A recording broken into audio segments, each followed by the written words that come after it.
तोला रानी बना हूँ तोला अपन बना हूँ ना, तोला रानी बना हूँ रे तोला अपन बना हूँ ना।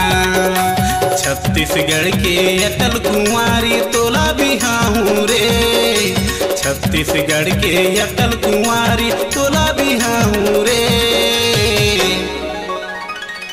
मोला दे दे ये चुम्मा दे दे, मोला रानी बना लेगा तोला राजा बना हूँ रे, मोला रानी बना लेगा तोला राजा बना हूँ रे।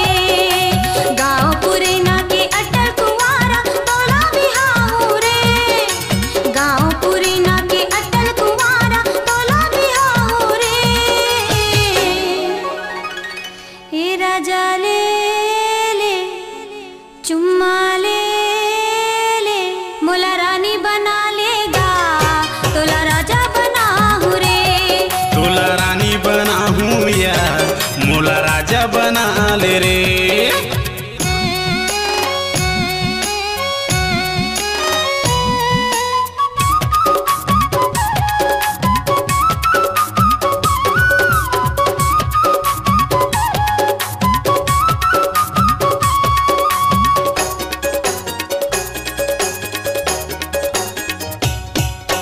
झुलझुल के तो रेंगना रे भैया मनला मोही डारे रे, मोहनी खवा के मोला भरमा के नैना के बान चलाए रे।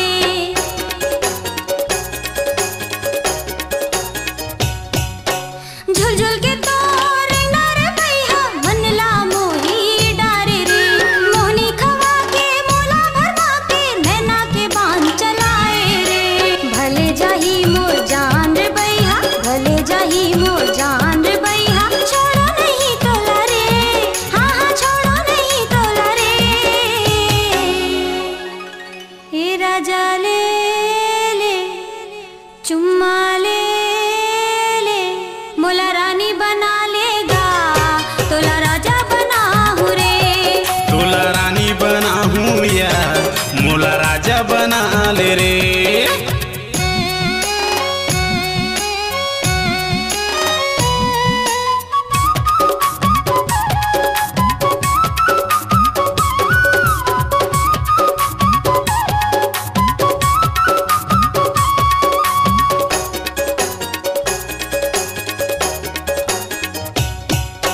देखे बिना मन मारे नहीं सुरताया थे तोरो, देखे बिना मन मारे नहीं सुरताया थे तोरो।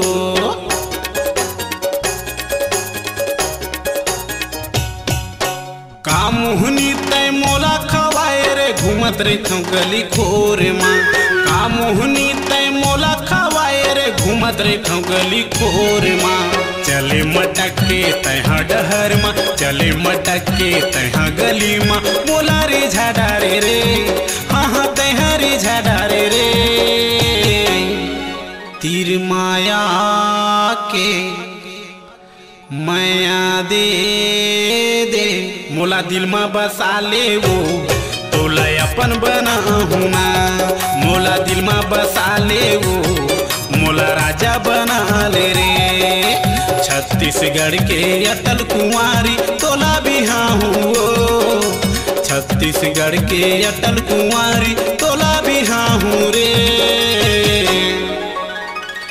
मोला दे दे चुम्मा दे दे, तोला रानी बना हूँ मोला अपन बना लेना, तोला राजा बना हूँगा तोला अपन बना हूँ रे, तोला रानी बना हूँ तोला अपन बना हूँ ना, तोला राजा बना हूँगा तोला अपन बना हूँ रे। घर वाली बना हूँ रे तोला अपन बना हूँ ना।